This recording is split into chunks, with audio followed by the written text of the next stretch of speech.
Listen, the reason why you can't stop drinking alcohol isn't what you think. It's not that you don't have enough willpower. It's not that you're going to get a craving and then drink. It's nothing like that. See, all of these things are just symptoms. The root cause of why you can't stop drinking alcohol goes so much deeper. I have seen this happen time and time again. And right now, whether you've already stopped drinking alcohol or you're thinking of stopping drinking, it doesn't really matter. I'm going to give you a solution in this video that will change your life forever. Quick introduction, my name is Leon Sylvester. I'm the founder of soberclear.com. And if you want information on how I work with people, how the program works, how we get a 92 to 97% success rate, either go to soberclear.com or click the link in the description to watch a short video that shows you how it works. But now, back to this reason. So what happens when somebody stops drinking? Well, people stop drinking because of pain. That's what spurs people into action. If alcohol doesn't cause somebody pain, it's very rare that they actually stop drinking. But for most people, they drink and drink more and more and more, and then eventually alcohol causes pain. They feel bad, they might have put weight on, they might have had a really bad hangover,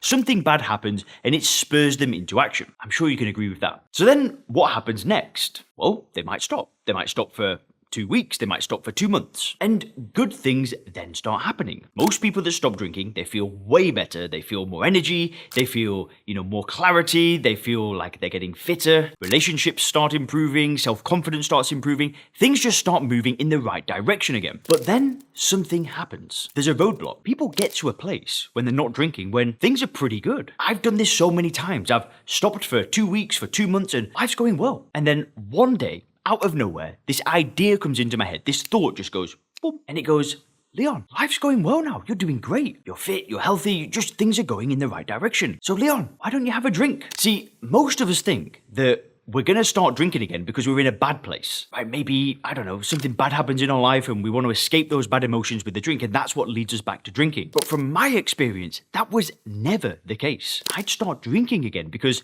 things were going so well. See, those first 2 weeks, 3 weeks, 4 weeks that we're stopping, it can be quite easy. Because the thing is that we've got a reference point of the pain that we were in. And as soon as we remove alcohol, right, because alcohol is a toxic poison that's just literally damaging every cell it comes into contact with, of course we're going to feel better. But because that period of pain and stopping were so close to each other, we have a very clear point of contrast. We remember how bad it was, and we just know how much better we feel compared to before. But then something switches. It's almost like we forget the pain, and then all we think about were the good times. And then we rationalize it to ourselves. We think, yeah, it's going to be different this time. We could just have 1 or 2 tonight and that's it. And we know how it goes, right? I've gone through this cycle so many times. I forget the pain, life goes good again, I drink, and then this cycle repeats. That was my life. It was a roller coaster for 10 years. So how did I fix it? How did I stop this cycle? Well, the answer is so simple. It's right in front of your eyes. The thing is pain is not enough. Just using pain can get us going. I'm not denying that. But the pain alcohol causes will one day subside. We will get to a place in 2, 4, 5 weeks, however long it is, where we've totally forgotten about it and things have just leveled off and normalized. We're just feeling good. So there's 2 things that you need to do. The first is never forget. I'm not saying you should focus on the past and,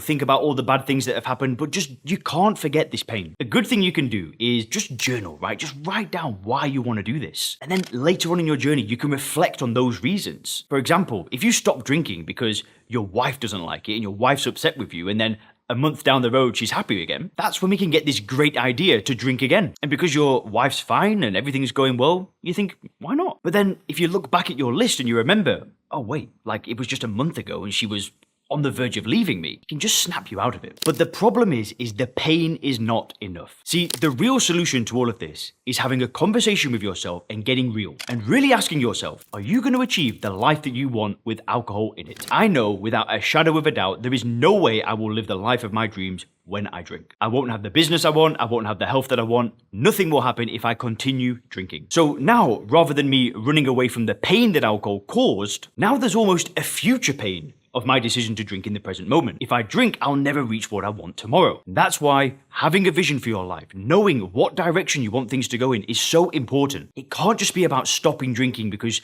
you got a hangover one day or you're just sick and tired of it. It doesn't work. It works for a short period of time, but that voice in your head will always bring you back. So if I were you, I'd transport myself 10 years into the future and I'd create an ideal vision of how life could be in 10 years. What does your family life look like? What does your health look like? your business, your home. And then I'd get real with myself and ask myself, if I drink alcohol, am I seriously going to get there? If you're anything like me, the answer is no. And that's okay. I'm okay with that because I don't want to drink anyway, because I know it gives me nothing.